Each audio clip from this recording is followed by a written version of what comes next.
What do we mean when we talk about our culture? Is it simply a tribute to our past? Or do we believe it's a reflection of our ideals, an expression of our dreams, hopes and challenges? However we choose to define it, we can surely agree that it's worth celebrating. Located in the heart of New South Wales' New England tablelands and surrounded by magnificent national parks, Armidale, with a population of some 22,000, is a vibrant and unique regional centre. As a university city with a sophisticated lifestyle, it has a rich tradition of supporting artistic and cultural expression within its talented community.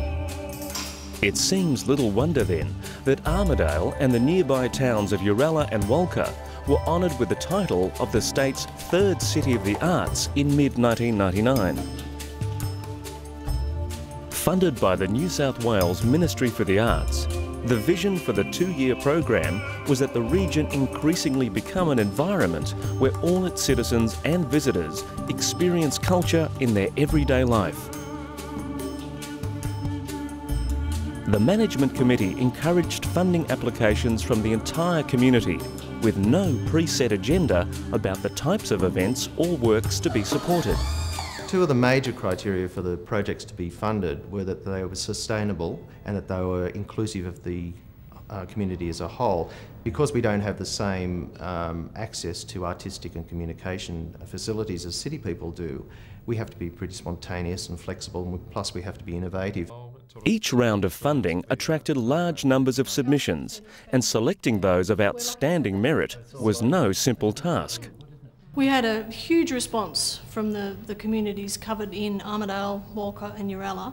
Because we've got such a diverse social population here, we covered just about every art form. Every single project was deserving, and unfortunately we weren't able to fund all of them, so it was a very, very difficult process. And the result of all this effort was a group of works and performances as culturally diverse as the community itself.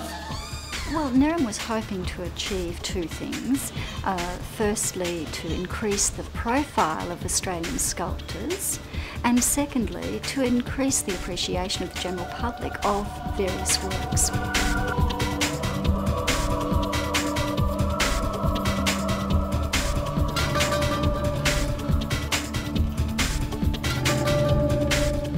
Initially I was just going to do it as an exhibition that I would have mounted myself, but when I applied for funding from Third City of the Arts, it grew from a single exhibition to having about 20 artists and 20 musicians.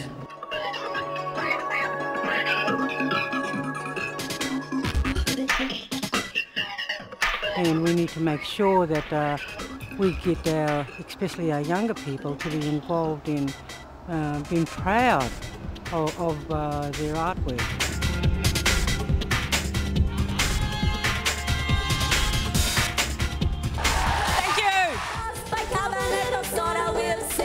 I suppose we're hoping to make a lot of people laugh to start off with, and we really wanted to get in there and provide a really good quality entertainment, but also to give lots of local women a chance to get up and have a go. That was the main thing. I guess the song cycle itself, as a piece of sculpture, the aim of having it was to, in many ways, bring all the other bits of sculpture that we have in Walker together.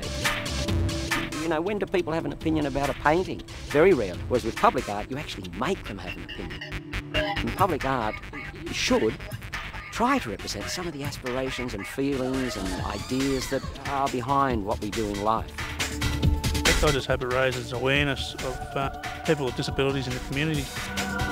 I think in terms of being able to educate the community in terms of what it's like for people with disabilities and for their families.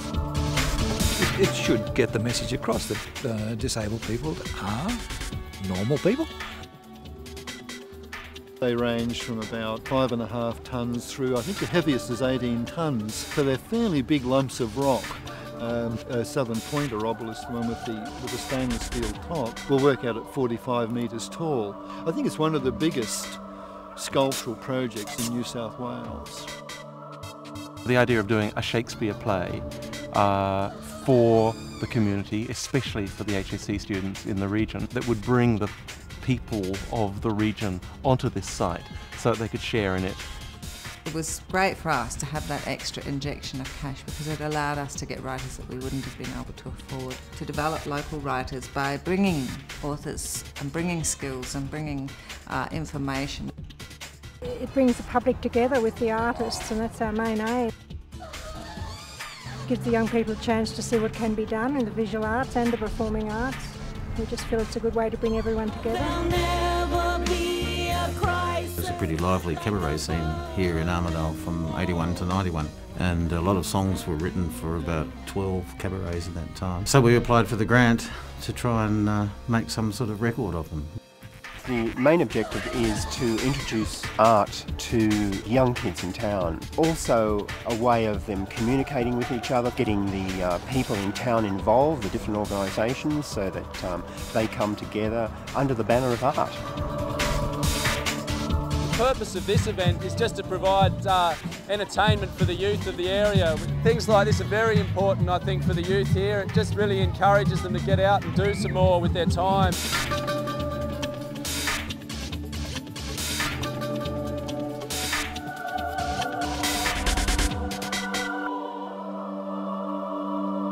Ah, champion of the future, redeemer of the past.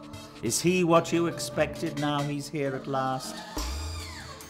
The Management Committee's mission statement for the third City of the Arts program was to promote the coordinated development of a sustainable and inclusive cultural industry that contributes to the community, cultural, economic and tourism development of Armidale and district.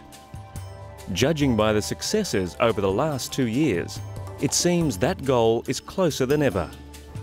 Well, we started this project not really knowing what we were going to do and what we could achieve, and I think what's been achieved has been quite magnificent, really. Our investment in the third City of the Arts has been very, very well repaid by grants that have come in on ideas that we've put forward. We've proved that things can go on and be sustainable. Certainly money well spent, and I would hope that, perhaps down the track we'll be able to do it again.